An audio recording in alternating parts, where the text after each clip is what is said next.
বেনজির আহমেদ পুলিশের সাবেক মহাপরিদর্শক, তাকে নিয়ে কয়েকটি প্রশ্নের উত্তর খুঁজব আজ। জব্দের আগে কিভাবে ব্যাংক অ্যাকাউন্ট খালি হলো বেনজির আহমেদের, আর তার রত্নভাণ্ডার দেশেই সামান্য, বিদেশে পাহাড়। তিনি কি দেশে আছেন? প্রিয় দর্শক, স্বাগত জানাচ্ছি ভোরের কাগজে। প্রতিদিনের মতো আজও হাজির হয়েছি দেশ জুড়ে আলোচিত ঘটনার বিশ্লেষণ নিয়ে। আপনাদের সাথে আছি আমি যুবরাজ ফয়সাল।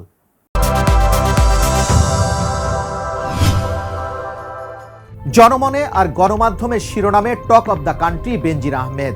প্রতিদিনের আলোচনায় তুঙ্গে তিনি। ফলে প্রশ্ন উঠেছে, জব্দের আগে কিভাবে ব্যাংক অ্যাকাউন্ট খালি করেছেন বেনজির? সাবেক আইজিপি, তার স্ত্রী জিসান মির্জা, 3 মেয়ে ও তাদের স্বার্থ সংশ্লিষ্ট বিভিন্ন প্রতিষ্ঠানে 33টি ব্যাংক অ্যাকাউন্টের সন্ধান মিলেছে। এগুলোর মধ্যে রয়েছে সঞ্চয়, মেয়াদি, এসএনডি আমানত হিসাব, এছাড়াও কিছু ঋণ হিসাবও আছে।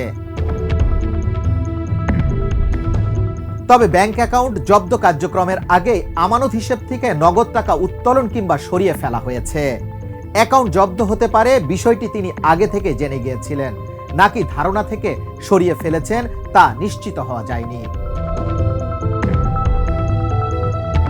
বেনজিরের সম্পদের বিষয়ে যেসব সরকারি সংস্থা খোঁজ রাখে তাদের মধ্যে একজন ঊর্ধ্বতন কর্মকর্তা বলেন, গত সপ্তাহে তার অ্যাকাউন্টগুলো ফাঁকা হয়ে গেছে। অতীত অভিজ্ঞতা বলছে, যখন কেউ বুঝতে পারেন তাকে ধরার চেষ্টা চলছে, তখন তিনি টাকা সরিয়ে ফেলেন। ব্যাংক সূত্র বলছে, টাকা তুললেও নগদে রেখেছেন নাকি অন্য কারো অ্যাকাউন্টে জমা করেছেন তা বের করা সম্ভব, কারণ ডকুমেন্টের ভিত্তিতেই কাজ করে ব্যাংক। ফলে বলাই যায় প্রশ্নটা সহজ, উত্তরটা সবারই জানা। প্রিয় দর্শক, চলুন দ্বিতীয় প্রশ্নের উত্তর খুঁজি। দেশে বেনজির আহমেদের বিপুল সম্পদ হিসেব নিয়ে মানুষ যখন ভিমরি খাওয়া অবস্থা, তখন দুর্নীতি দমন কমিশন বলছে দেশে তার সম্পদ সামান্যই, এটি শুধুমাত্র টেলার, আর পুরো পিকচার বিদেশের মাটিতে। বেনজিরের আসল সম্পদ রয়েছে বিভিন্ন দেশে। গণমাধ্যমে প্রকাশিত রত্নভাণ্ডারের শিরোনামের প্রেক্ষিতে দুর্নীতি দমন কমিশন এখন পর্যন্ত অনুসন্ধান করে তার এবং পরিবারে যে সম্পত্তি পেয়েছেন তার মধ্যে রয়েছে 631 বিঘা জমি, 19টি কোম্পানির শেয়ার, গুলশানে 4টি ফ্ল্যাট, 30 লাখ টাকার সঞ্চয়পত্র, সরকারি বেসরকারি 33টি ব্যাংক হিসাব, এছাড়াও রয়েছে 3টি বিও হিসাব।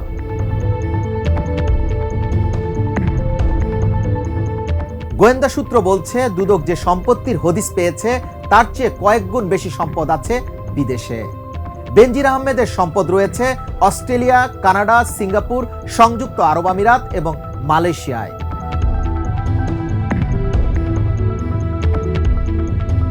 বেনজির আহমেদকে নিয়ে দেশ জুড়ে চলছে আলোচনা আর সমালোচনার ঝড়। সংবাদের শিরোনামে থাকা পুলিশের সাবেক প্রধান বেনজির আহমেদ কি দেশে আছেন নাকি দেশ ছেড়ে চলে গেছেন, এটি এখন নতুন করে আলোচনার জন্ম দিয়েছে। কারণ গত কয়েকদিন ধরে বেনজির আহমেদের কোনো হদিশ পাওয়া যাচ্ছে না।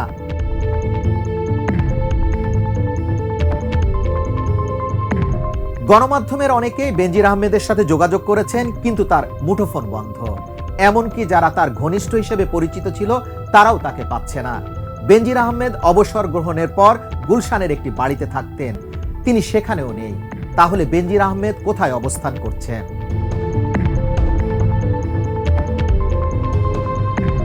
একটি সমর্থিত সূত্র বলছে, বেনজির আহমেদ গত 3 সপ্তাহ আগে স্ত্রী দুবাই চলে গেছে। অন্য একটি সূত্র বলছে, বেনজির আহমেদের পরিবারের কেউ এখন ঢাকায় অবস্থান করছে না। তার এক কন্যা লন্ডনে পড়াশোনা করছে, বাকি 2 কন্যা দুবাই অবস্থান করছে। ফলে বেনজির আহমেদ তার স্ত্রীকে নিয়ে দুবাই চলে গেছেন বলে জানা গেছে।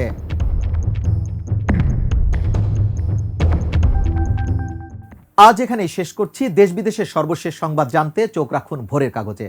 সাথে থাকার জন্য সবাইকে ধন্যবাদ।